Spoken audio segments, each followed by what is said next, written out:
ಮಂತ್ರಿಗಳು, ಶಾಸಕರು, ಸಂಸದರು, ಮಾಜಿ ಶಾಸಕರು ಜಾಗ ಇಲ್ಲ. ದಯಮಾಡಿ ನಮ್ಮ ಪದಾಧಿಕಾರಿಗಳು ದಯಮಾಡಿ ತಾವಾಗಿ ಅದಕ್ಕೋಸ್ಕರ ದಯಮಾಡಿ ಮೇಲೆ ಕೈ ಮುಗಿತೀನಿ. ತಾವು ಎದ್ನಿಂತ ನಮಗೆ ಸಚಿವರಿಗೆ ಅವಕಾಶ ಮಾಡಿಕೊಡ್ಬೇಕು, ಶಾಸಕರಿಗೆ ಅವಕಾಶ ಮಾಡಿ. ಕಾಂಗ್ರೆಸ್ ಪಕ್ಷಕ್ಕೆ ಜೋರ ಕೇಳಿಸ್ತಾ ಇಲ್ಲ. ಬೋಲೋ ಕಾಂಗ್ರೆಸ್ ಪಕ್ಷಕ್ಕೆ, ಬೋಲೋ ಕಾಂಗ್ರೆಸ್ ಪಕ್ಷಕ್ಕೆ. ವೇದಿಕೆ ಮೇಲೆ ಆಸೀನರಾಗಿರುವ ನಮ್ಮ ನಿಮ್ಮೆಲ್ಲರ ಜನಪ್ರಿಯ ಮುಖ್ಯಮಂತ್ರಿ ಸಾಹೇಬ್ರಂತ ಶ್ರೀ ಸಿದ್ದರಾಮಯ್ಯ ಸಾಹೇಬ್ರೆ, ನಮ್ಮ ಪಕ್ಷದ ಅಧ್ಯಕ್ಷರಾದಂತ ನಮ್ಮ ಡಿಸಿಎಂ ಆದಂತ ಶ್ರೀ ಡಿ.ಕೆ. ಶಿವಕುಮಾರ್ ಸರ್ ಅವರೇ, ಎಲ್ಲ ನಮ್ಮ ಮಾನ್ಯ ಮಂತ್ರಿಗಳೇ, ಶಾಸಕರೇ, ವಿಶೇಷವಾಗಿ ಎಲ್ಲ ನಮ್ಮ ಕಾಂಗ್ರೆಸ್ಸಿನ ಕಾರ್ಯಕರ್ತರೇ, ತಾವೆಲ್ಲರೂ ಸಹ ದೂರದಿಂದ ಇವತ್ತು ಬಂದಿದ್ದೀರಿ. ಮಹಿಳೆಯರು ಸಹ ಬಂದಿದ್ದೀರಿ. ನಿಮಗೆ ನಾವು ಪ್ರತಿಯೊಬ್ಬರು ಸಹ ಆದ್ದರಿಂದ ದಯವಿಟ್ಟು ನಾನು ಪ್ರದೇಶ ಕಾಂಗ್ರೆಸ್ ಸಮಿತಿ ಅಧ್ಯಕ್ಷರಲ್ಲಿ ಮನವಿ ಮಾಡ್ತೀನಿ. ಇದನ್ನು ಈಗಿನಿಂದಲೇ ಈ ಹೋರಾಟ ಪ್ರಾರಂಭ ಆಗಿದೆ. ಇದು ಬೂತ್ ಮಟ್ಟವರೆಗೂ ಹೋಗುವಂತ ಏರ್ಪಾಡುಗಳು ಮಾಡಬೇಕು. ಈ ಹೋರಾಟ ನಿರಂತರವಾಗಿ ನಡೀಬೇಕು ಅಂತ ಹೇಳಿ ಈ ಸಂದರ್ಭದಲ್ಲಿ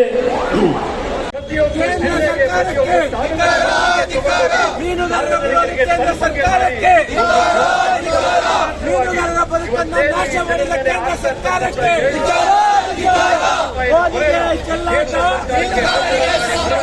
ಮೀಸಲಾತಿ ಕೊಡುವುದಾಗಿ ಸುಳ್ಳು ಹೇಳಿದ ಭ್ರಷ್ಟ ಬಿಜೆಪಿ ಸರ್ಕಾರಕ್ಕೆ, ಭ್ರಷ್ಟ ಬಿಜೆಪಿ ಸರ್ಕಾರಕ್ಕೆ. ಅದರ ಜೊತೆಗೆ ಇವತ್ತು ಪ್ರಮುಖವಾಗಿ ಒಂದು ಆಧಾರ ಸ್ತಂಭ ಆಗಿರ್ತಕ್ಕಂಥ ಒಂದು ಮೀನುಗಾರರ ಬದುಕನ್ನ ನಾಶ ಮಾಡತಕ್ಕಂಥ ಈ ಏನು ಬೆಲೆ ಏರಿಕೆಯನ್ನ ತಂದಿದ್ದಾರೆ ಇವತ್ತು ಕೇಂದ್ರ ಸರ್ಕಾರ, ಇದರ ವಿರುದ್ಧವಾಗಿ ಇವತ್ತು ಮೀನುಗಾರರೆಲ್ಲ ಸೇರಿ ನಾವು ಇವತ್ತು ಧ್ವನಿ ಎತ್ತುವಂತ ಕೆಲಸಗಳನ್ನ ನಾವು ಮಾಡ್ತಾ ಇದ್ದೀವಿ. ಮೊದಲನೇದಾಗಿ ಇವತ್ತು ಬಿಜೆಪಿ ನೇತೃತ್ವದ ಸರ್ಕಾರ ಚುನಾವಣಾ ಸಂದರ್ಭಗಳಲ್ಲಿ ಹುಸಿ ಭರವಸೆಗಳನ್ನ ಕೊಡ್ತಾ ಬಂತು. ಈ ಜನಾಂಗಕ್ಕೆ ನಾವು ಎಸ್ಟಿ ಮೀಸಲಾತಿಯನ್ನು ಕೊಡ್ತೀವಿ, ಮೀನುಗಾರರಿಗೆ ಎಸ್ಟಿ ಮೀಸಲಾತಿಯನ್ನು ಕೊಡೋದ್ರ ಮುಖಾಂತರ ಅವರ ಜನಾಂಗವನ್ನ ಮುನ್ನೆಲೆಗೆ ತಗೊಂಡ್ಬರುವಂತ ಕೆಲಸವನ್ನ ಮಾಡ್ತೀವಿ ಅಂತ ಹೇಳಿದ್ರು. ಇವತ್ತಿನ ತನಕ ಹುಸಿ ಭರವಸೆಯಾಗಿ ಉಳಿದಿದೆ ಹೊರತು ಇವತ್ತಿನ ತನಕ ಅವರು ಯಾವುದೇ ತರದ್ದು ಎಸ್ಟಿ ಮೀಸಲಾತಿಯನ್ನು ಕಲ್ಪಿಸುವಂತ ಕೆಲಸಗಳನ್ನ ಮಾಡ್ತಾ ಇಲ್ಲ. ಬದಲಾಗಿ ಏನ್ ಮಾಡ್ತಾ ಇದೆ ಅಂತಂದ್ರೆ ಜಾತಿಗಳಲ್ಲಿ ಒಡಕನ್ನ ಉಂಟು ಮಾಡುವಂತ ಕೆಲಸ, ಅದರ ಜೊತೆಗೆ ಸಂಪೂರ್ಣವಾಗಿ ಮೀಸಲಾತಿಗಳನ್ನೇ ರದ್ದು ಮಾಡಬೇಕು ಅನ್ನೋಂಥ ಉದ್ದೇಶವನ್ನ, ಇವರು ದುರುದ್ದೇಶವನ್ನ ಇವತ್ತು ಕೇಂದ್ರ ಬಿಜೆಪಿ ಸರ್ಕಾರ ನಡೆಸ್ತಾ ಇದೆ. ಇವತ್ತು ಮೀನುಗಾರರ ಭರವಸೆಗಳು, ಮೀನುಗಾರರಿಗೆ ಆಶಾದೀಪವಾಗಿರಬೇಕಾಗಿದ್ದಂತ ಕೇಂದ್ರ ಸರ್ಕಾರ ಇವತ್ತು ರಾಜ್ಯ ಸರ್ಕಾರ ಸಾಕಷ್ಟು ಕೊಡುಗೆಗಳನ್ನ ಕೊಟ್ಟಿದೆ ಮೀನುಗಾರರ ಪರವಾಗಿ. ಡೀಸೆಲ್ ಸಬ್ಸಿಡಿಯನ್ನ ಜಾಸ್ತಿ ಮಾಡಿದೆ, ಡೀಸೆಲ್ ಅನುಕೂಲ ಮಾಡಿಕೊಡ್ತಾ ಇದೆ. 250 ಲೀಟರ್ ಇರತಕ್ಕಂಥ ಡೀಸೆಲ್ನ ಇವತ್ತು 500 ಲೀಟರ್ ಕೊಡುವಂತ ಕೆಲಸ ಮಾಡ್ತಾ ಇದೆ, ಮೀನುಗಾರರಿಗೆ ಅನುಕೂಲ ಮಾಡಿಕೊಡ್ತಾ ಇದೆ. ಇವತ್ತು ಕೆರೋಸಿನ್ ರಾಜ್ಯ ಸರ್ಕಾರ ಕೊಟ್ರೆ ಇವತ್ತು ಕೇಂದ್ರ ಸರ್ಕಾರ 3,500 ಲೀಟರ್ ಕೆರೋಸಿನ್ ನಮ್ಮ ಹತ್ರ ಇಲ್ಲ, ನೀವು ದುಡ್ಡು ಕೊಟ್ಟು ಖರೀದಿ ಮಾಡ್ಕೊಳ್ಳಿ ಅಂತ ಹೇಳ್ತಾರೆ. ಇವತ್ತು ಮೀನುಗಾರರ ವಿಮೆ ಕೊಡ್ತಾ ಇಲ್ಲ.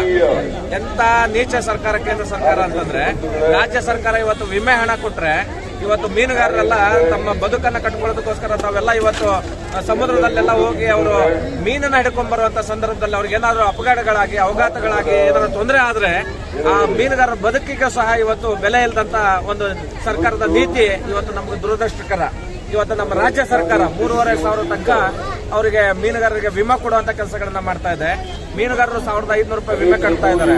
1,500 ರೂಪಾಯಿ ನಮ್ಮ ಮೀನುಗಾರರು ಕಟ್ಟಿದ್ರೆ ನಮ್ಮ ರಾಜ್ಯ ಸರ್ಕಾರ ಇವತ್ತು ಅದಕ್ಕೆ 3,000 ರೂಪಾಯಿ ಸೇರಿಸಿ, ಅಂದ್ರೆ 3,000 ಪ್ಲಸ್ 1,500, 4,500 ಆಯ್ತು. ಕೇಂದ್ರ ಸರ್ಕಾರ 1,500 ಕೊಡಬೇಕು. ಆದ್ರೆ ಇವತ್ತಿನ ತನಕ 1,500 ಅಲ್ಲ, 1 ರೂಪಾಯಿನೂ ಬಂದಿಲ್ಲ. 6 ವರ್ಷಗಳಿಂದ ವಿಮೆ ಇಲ್ದಂಗೆ ಇವತ್ತು ನಮ್ಮ ಮೀನುಗಾರರು ತಮ್ಮ ಬದುಕನ್ನ ಬರ್ಬಾದ್ ಮಾಡ್ಕೊಂಡಿದ್ದಾರೆ. ಇವತ್ತು ಅವರಿಗೆ ಸೀಮೆಎಣ್ಣೆ ಸಬ್ಸಿಡಿ ಕೊಡಬೇಕಾಯ್ತು, ಇವತ್ತಿನ ತನಕ ಸೀಮೆಎಣ್ಣೆ ಸಬ್ಸಿಡಿ ಇಲ್ಲ.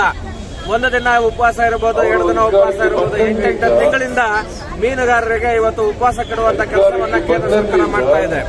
ಇವೆಲ್ಲದರ ವಿರುದ್ಧ ಇವತ್ತು ಮೀನುಗಾರರು ಸಿದ್ಧಗೊಳ್ಳುವಂತ ಕೆಲಸ ಮಾಡ್ತಾ ಇದೆ. ಪ್ರಮುಖವಾಗಿ ಈಗಾಗಲೇ ನಮ್ಮೆಲ್ಲರಿಗೂ ಗೊತ್ತಿರತಕ್ಕಂತೆ ಸುವರ್ಣ ತ್ರಿಭುಜ ದೋಣಿ ದುರಂತ ಆಯಿತು. 7 ಜನ ಮೀನುಗಾರರು ನಾಪತ್ತೆ ಆಗಿ ಸುಮಾರು 5 ರಿಂದ 6 ವರ್ಷಗಳಾಯಿತು. ಇವತ್ತಿನ ತನಕ ಕೇಂದ್ರ ಸರ್ಕಾರ ಅದರ ಬಗ್ಗೆ ಗಮನ ಹರಿಸ್ತಾ ಇಲ್ಲ. ರಾಜ್ಯ ಸರ್ಕಾರ ಹಲವಾರು ಬಾರಿ ಪತ್ರ ಬರೆದಿದೆ ಕೇಂದ್ರ ಸರ್ಕಾರಕ್ಕೆ, ಮೀನುಗಾರರನ್ನ ಹುಡುಕಿ ಕೊಡಿ ಅಂತ ಹೇಳಿ. ಇವತ್ತು ಅವರ ಮೀನುಗಾರರ ಅವಶೇಷಗಳು, ಮೀನುಗಾರರಿಗೆ ದೋಣಿಗಳ ಅವಶೇಷಗಳು ಇವತ್ತು ಪಾಕಿಸ್ತಾನ್ ಬಾರ್ಡರ್ ಸಿಕ್ಕಿದೆ ನಮ್ಗೆ. ಪಾಕಿಸ್ತಾನ್ ಬಾರ್ಡರ್ ಸಿಕ್ಕಿದೆ ಅಂತಂದ್ರೆ ಇವತ್ತು ಆ ಮೀನುಗಾರರು ಏನಾದ್ರು ಪಾಕಿಸ್ತಾನದವ್ರು ಎಳ್ಕೊಂಡು ಹೋದ್ರ, ಪಾಕಿಸ್ತಾನದಲ್ಲಿ ಬಂದಿ ಆಗಿದಾರ, ಅವರು ಸತ್ತಿದಾರ, ಬದುಕಿದಾರ, ಇವತ್ತಿನ ತನಕ ಏನು ಗೊತ್ತಿಲ್ಲ.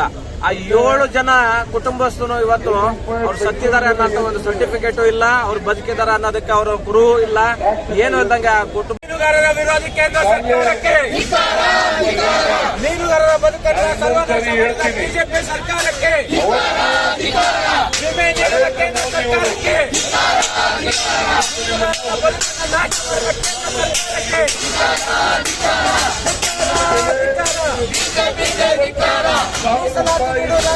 ಭರವಸೆ ನೀಡಿದ ಕೇಂದ್ರ ಸರ್ಕಾರಕ್ಕೆ, ಮೀನುಗಾರರ ಬದುಕನ್ನು ಬೀದಿಗೆ ತಂದ ಕೇಂದ್ರ ಸರ್ಕಾರಕ್ಕೆ, ಚೆಲ್ಲಾಟ, ಮೋದಿಗೆ ಚೆಲ್ಲಾಟ, ಮೀನುಗಾರರ ಬದುಕನ್ನು ಬೀದಿಗೆ ತಂದ ಭ್ರಷ್ಟ ಬಿಜೆಪಿ ಸರ್ಕಾರಕ್ಕೆ. Let's fight the costly BJP and their costly lies and ensure that we make it a national movement, Karnataka White Movement, so that they are forced to roll back the price of gas cylinder as also petrol and diesel. Thank you.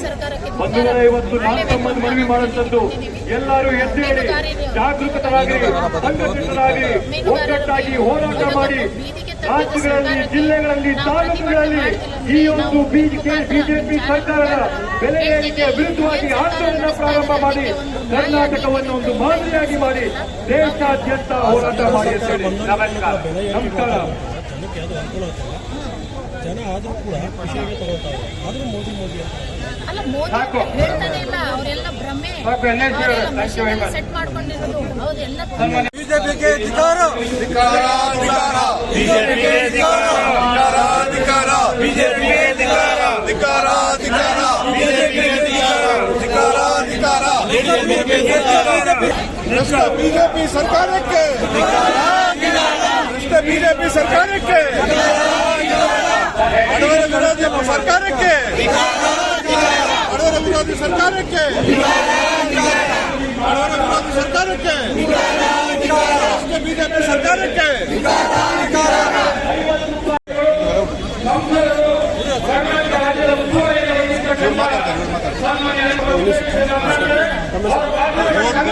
Bengaluru ನಗರ ಕಾರ್ಯದರ್ಶಿ. ಇವತ್ತು ನಾವು ಏನು ಪ್ರತಿಭಟನೆ ಹಮ್ಮಿಕೊಂಡಿದ್ದೀವಿ ಕೇಂದ್ರ ಸರ್ಕಾರದ ವಿರುದ್ಧ, ಇವತ್ತು ಜನಸಾಮಾನ್ಯರು ಜೀವನಕ್ಕೆ ಬೇಕಾದಂತ ಪ್ರಥಮ ಅಂದ್ರೆ ಇಂಧನ. ನಾವು ಒಂದು ಅಡಿಗೆ ಮಾಡ್ಬೇಕಂದ್ರೆ ಬೇಕಾದ್ರೆ ನಮ್ಮ ಇಂಧನ, ನಮ್ಮ ಗಾಡಿಗಳು ಓಡಾಡ್ಬೇಕಂದ್ರೆ ಇಂಧನ. ಇದನ್ನ ಅವರು ಬಹಳ ಅಂತಾರಾಷ್ಟ್ರೀಯ ಮಾರುಕಟ್ಟೆಯಲ್ಲಿ ಕಮ್ಮಿ ಬೆಲೆ ಇದ್ರೆ ಕೂಡ ಹೆಚ್ಚಿಸ್ತಾನೆ ಹೋಗ್ತಾ ಇದ್ದಾರೆ. ಮನಮೋಹನ್ ಸಿಂಗ್ ಅವರು ಇರುವಾಗ $140 ಏನು ಇತ್ತು ಇಂಧನ ಬೆಲೆ ಅಂತಾರಾಷ್ಟ್ರೀಯ ಮಟ್ಟದಲ್ಲಿ, ಇಲ್ಲಿ ₹60 ನಾವು ಕೊಡ್ತಾ ಇದ್ವಿ ಪೆಟ್ರೋಲ್ ಡೀಸೆಲ್. ಆದ್ರೆ ಇವತ್ತು ₹60 ಅಲ್ಲಿದೆ, ಆದ್ರೆ ಇಲ್ಲಿ $140 ಮಾಡಿದ್ದಾರೆ. ಇಂತಹ ಒಂದು ಹೀನಾಯವಾದ ಸರ್ಕಾರ ನಡೆಸ್ತಾ ಇರುವಂತಹ ಕೇಂದ್ರ ಸರ್ಕಾರದ ವಿರುದ್ಧ ನಮ್ಮ ಧಿಕ್ಕಾರನ ಹೇಳಕ್ಕೋಸ್ಕರ ಇವತ್ತು ಇಷ್ಟು ಜನ ಸೇರಿದ್ದಾರೆ. ಯಾಕಂದ್ರೆ ಜನಸಾಮಾನ್ಯರು ಇವತ್ತು ನಾವು ಹೇಳ್ದೆ ಕೇಳ್ದೆ ಎಷ್ಟೋ ಜನ ಬಂದಿದ್ದಾರೆ. ಯಾಕಂದ್ರೆ ಜನಸಾಮಾನ್ಯರು ನೊಂದಿದ್ದಾರೆ, ಅವರಿಗೆ ಜನಜೀವನ ಬಹಳ ಕಷ್ಟ ಆಗಿದೆ. ಕೇಂದ್ರ ಸರ್ಕಾರ ಇವತ್ತು ಏನು ನಮ್ಮ ಅಳಲನ್ನ ಅರ್ಥ ಮಾಡ್ಕೊಳ್ಳದೆ ಅವರು ಬರೀ ದುಡ್ಡು ಮಾಡಿಕೊಂಡು ಭ್ರಷ್ಟಾಚಾರ ಮಾಡಿಕೊಂಡು, ಈ ದುಡ್ಡಿನಲ್ಲಿ ಇವತ್ತು ನಾವು ಏನು ಕೊಡ್ತಾರೆ ಈ ದುಡ್ಡುಗಳಲ್ಲಿ ಅವರು ಭ್ರಷ್ಟಾಚಾರ ಮಾಡ್ತಾ ಇದ್ದಾರೆ. ಕರ್ನಾಟಕಕ್ಕೆ ಕೊಡಬೇಕಾಗಿರೋ ದುಡ್ಡು ಕೊಡೋದಿಲ್ಲ, ನಮ್ಮ ರೇಟ್ಗಳನ್ನ ಇನ್ಕ್ರೀಸ್ ಮಾಡಿದ್ದಾರೆ, ನಮಗೆ ಹೀನಾಯ ಪರಿಸ್ಥಿತಿಗೆ ತಳ್ತಾ ಇದ್ದಾರೆ. ಜನಜೀವನ ಕಷ್ಟ ಆಗ್ತಾ ಇದೆ. ದಿನೇ ದಿನೇ ದಿನೇ ದಿನೇ ಜನ ಕುಗ್ಗಿ ಹೋಗ್ತಾ ಇದ್ದಾರೆ, ಅವರ ಜೀವನ ನಡೆಸೋಕ್ಕಾಗ್ತಾ ಇರುವಂತ ಪರಿಸ್ಥಿತಿ ಬಂದಿದೆ. ಈ ಪರಿಸ್ಥಿತಿಯಲ್ಲಿ ನಾವು ಜನ ರೊಚ್ಚಿಗೆ ಹೇಳಲೇಬೇಕಾಗಿದೆ. ಅದಕ್ಕೋಸ್ಕರ ಇವತ್ತು ಇಷ್ಟು ಜನ ಸೇರ್ಕೊಂಡು ನಾವು ರೊಚ್ಚಿಗೆ ಎದ್ದಿದ್ದೀವಿ. ಈ ರೊಚ್ಚಿಗೆ ಎದ್ದಿರೋದು ಮಾತ್ರ ಇದು ಬರೀ ಈ ಕಾಂಗ್ರೆಸ್ ಪಾರ್ಟಿ ಮಾತ್ರ ಅಲ್ಲ, ಇದು ಜನಸಾಮಾನ್ಯ ಕರ್ನಾಟಕ ರಾಜ್ಯದ ಪ್ರತಿಯೊಬ್ಬರು ರೊಚ್ಚಿಗೆ ಇದ್ದಾರೆ. ಭಾರತ ದೇಶದಲ್ಲಿ ಎಲ್ಲರೂ ರೊಚ್ಚಿಗೆ ಹೇಳ್ತಾರೆ. ಇವರ ಈ ಹಣದ ದುಬ್ಬರ ಇವತ್ತು ಏನು ಆಗ್ತಾ ಇದೆ, ಇದರಿಂದ ನಮ್ಗೆ ಆಗ್ತಾ ಇರೋ ಕಷ್ಟ, ಇವ್ರು ನಮ್ಗೆ ನಮ್ಮ ದುಡ್ಡುಗಳನ್ನ ತಗೊಂಡೋಗಿ ವಿದೇಶಗಳಲ್ಲಿ ಖರ್ಚು ಮಾಡಿ ಇವ್ರು ಐಷಾರಾಮಿ ಜೀವನ ಮಾಡೋಕ್ಕೋಸ್ಕರ ನಮ್ಮಂತ ಬಡವರಿಗೆ ನಮ್ಮ ದೇಶದಲ್ಲಿನ ಬಡವರಿಗೆ ಅವ್ರು ಕಷ್ಟ ಕೊಡ್ತಾ ಇದ್ದಾರೆ. ಈ ಬರೆ ಮೇಲೆ ಬರೆ ಎಳಿತಾ ಇದ್ದಾರೆ. ಈ ಬರೆಗಳನ್ನೆಲ್ಲ ಸಹಿಸಿಸ್ಕೊಳ್ಳೋದು ಹೆಂಗೆ? ಇವರು ಇಂಧನ ರೇಟ್ ಜಾಸ್ತಿ ಮಾಡಿದ್ರೆ, ಇಲ್ಲಿ ಗಾಡಿಗಳ ರೇಟ್ ಜಾಸ್ತಿ ಆದ್ರೆ ಒಂದು ಹಾಲು ಜಾಸ್ತಿ ರೇಟ್ ಆಗೇ ಆಗ್ತದೆ. ಇವ್ರು ಪ್ರತಿಯೊಂದು ರೇಟ್ ಜಾಸ್ತಿ ಮಾಡಬೇಕಾದ್ರೆ ಕಾರಣ ಅವರ ಒಂದು ನೀತಿ. ಇದನ್ನ ಬದಲಾವಣೆ ಮಾಡಬೇಕು, ಜನಸಾಮಾನ್ಯರಿಗೆ ಎಟುಕುವಂಥದ್ದು ಅವ್ರು ಮಾಡಿಕೊಡ್ಬೇಕು. ಇವತ್ತು ಇಂಧನ ಏನು ರೇಟ್ ಇನ್ಕ್ರೀಸ್ ಮಾಡಿದ್ದಾರೆ, ಅದಕ್ಕೆ ಧಿಕ್ಕಾರನ ಕೂಗ್ತಾ ಇದ್ದೀವಿ. ಮೋದಿ ಸರ್ಕಾರಕ್ಕೆ ನಾವು ನಮ್ಮ ಧಿಕ್ಕಾರವನ್ನು ತಿಳಿಸ್ತಾ ಇದ್ದೀವಿ. ದಯವಿಟ್ಟು ಜನಸಾಮಾನ್ಯರ ಅಳಲನ್ನು ಅರ್ಥ ಮಾಡಿಕೊಂಡು ನೀವು ರಾಜ್ಯಭಾರ ಮಾಡಬೇಕು ಅಂತ ಹೇಳಿ ನಾವು ಕೇಳ್ಕೊತಾ ಇದ್ದೀವಿ.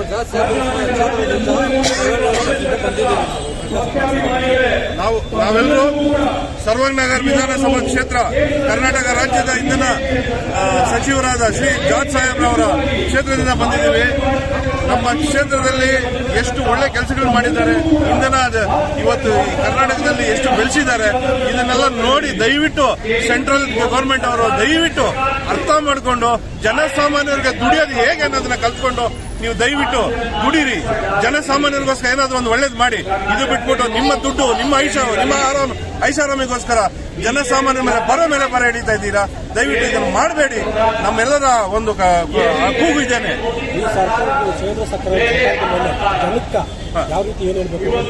ಅಲ್ಲ, ಕೇಂದ್ರ ಸರ್ಕಾರ ಇವತ್ತು ಅಂತಾರಾಷ್ಟ್ರೀಯ ಮಾರುಕಟ್ಟೆಯಲ್ಲಿ 60 ರೂಪಾಯಿ ಬ್ಯಾರೆಲ್ ಇದೆ. 60 ರೂಪಾಯಿ ಬ್ಯಾರೆಲ್ ಇದೆ. ಮನಮೋಹನ್ ಸಿಂಗ್ ಸರ್ಕಾರ ಇರುವಾಗ 140 ರೂಪಾಯಿ ಬ್ಯಾರೆಲ್ ಇತ್ತು. ಆದ್ರೂ ನಮ್ಮ 100 ರೂಪಾಯಿ ನಾವು ಮಾಡಿರ್ಲಿಲ್ಲ. ಇವ್ರು 100 ರೂಪಾಯಿ ಮೇಲೆ ಇವತ್ತು ಡೀಸೆಲ್ ಪೆಟ್ರೋಲ್ ಮಾಡಿದ್ಮೇಲೆ ಪ್ರತಿಯೊಂದು ಟ್ರಾನ್ಸ್ಪೋರ್ಟೇಷನ್ ರೇಟ್ ಇನ್ಕ್ರೀಸ್ ಆಗುತ್ತೆ, ಪ್ರತಿಯೊಂದು ರೇಟ್ ಇನ್ಕ್ರೀಸ್ ಆಗುತ್ತೆ. ಏನಾಗುತ್ತೆ, ಜನಸಾಮಾನ್ಯರ ಮೇಲೆ ಬರೆ ಬೀಳ್ತಾ ಇರ್ತದೆ. ಇದಕ್ಕೆ ಮೂಲ ಕಾರಣ ಏನು? ಇಂಧನ ರೇಟ್ ಜಾಸ್ತಿ ಆಗಿದ್ರಿಂದ. ಒಂದು ಇಂಧನ ರೇಟ್ ಜಾಸ್ತಿ ಆದ್ರೆ ಗ್ಯಾಸು ಬಡವರು ಪಾಪ 850-900 ರೂಪಾಯಿ ಕೊಟ್ಟು ಗ್ಯಾಸ್ ತಗೊಳ್ತಾ ಇದ್ದಾರೆ. ಇವರು ಬಂದಾಗ ಹೇಳಿದ್ರು ನಾವು ಇದು ಕೊಡ್ತೀವಿ ಅಂತ, ಸಬ್ಸಿಡಿ ಕೊಡ್ತೀವಿ ಅಂತ. 4 ದಿವಸ ಸಬ್ಸಿಡಿ ಕೊಟ್ಟರು, ಅದನ್ನು ನಿಲ್ಲಿಸ್ಬಿಟ್ರು. ಇವತ್ತು ಸಬ್ಸಿಡಿ ಇಲ್ಲ. ಬಡವರು ಏನ್ ಮಾಡ್ಬೇಕು ಹೇಳಿ? ಅವರು ಬಡವ್ರಿಗೆ ಯಾವ ತರ ಗ್ಯಾಸ್ ಕೊಡ್ತಾ ಇದ್ದಾರೆ ಇವರು? ಸಬ್ಸಿಡಿ ಬಂದು ನಮ್ಮ ದುಡ್ಡನ್ನು ನಮ್ಮ ದುಡ್ಡೇ ಯಾವ್ದು ಯಾವ ಸರ್ಕಾರದಲ್ಲೂ ಅವ್ರ ಅಪ್ಪನ ಮನೆ ದುಡ್ಡಲ್ಲ, ನಮ್ಮ ದುಡ್ಡೇ. ನಮ್ಮ ದುಡ್ಡನ್ನೇ ಅವ್ರು ಹಾಕ್ತಾ ಇರೋದು. ಅವರು ಜನಸಾಮಾನ್ಯ ದುಡ್ಡನ್ನೇ ಜನರಿಗೆ ಕೊಡ್ತಾ ಇದ್ದಾರೆ. ಅಂದ್ರೆ ಒಳ್ಳೆಯವ್ರ ಹತ್ರ ಸ್ವಲ್ಪ ಜಾಸ್ತಿ ತಗೊಂಡು ಹಿಂದಿರೋರಿಗೆ ಸ್ವಲ್ಪ ಜಾಸ್ತಿ ಕೊಡ್ತಾರೆ. ಯಾಕಂದ್ರೆ ನಾವು ಅಣ್ಣ ತಮ್ಮದಂಗೆ ಬಾಳ್ತಾ ಇರಬೇಕು, ಎಲ್ಲರಿಗೂ ಹಂಚ್ಬೇಕು.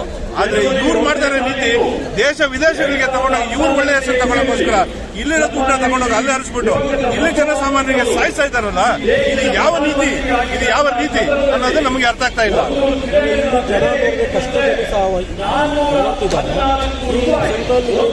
ಸರ್ ಹಿಂದೆ ಬನ್ನಿ, ಮುಂದೆ ಹೋದ್ರೆ ಸರ್ಕಾರ ಭಾರತದಿಂದ ದುಬೈಗೆ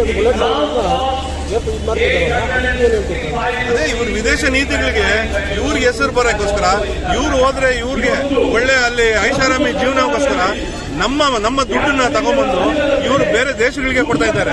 ಈಗ ಯಾವ್ದೋ ದೇಶದಲ್ಲಿ ಏನೋ ಆಯ್ತು ಅಂದ್ರೆ ಇವ್ರು ತಗೊಂಡು ಕೊಡ್ತಾ ಇದ್ದಾರೆ, ಕೊಡ್ಲಿ.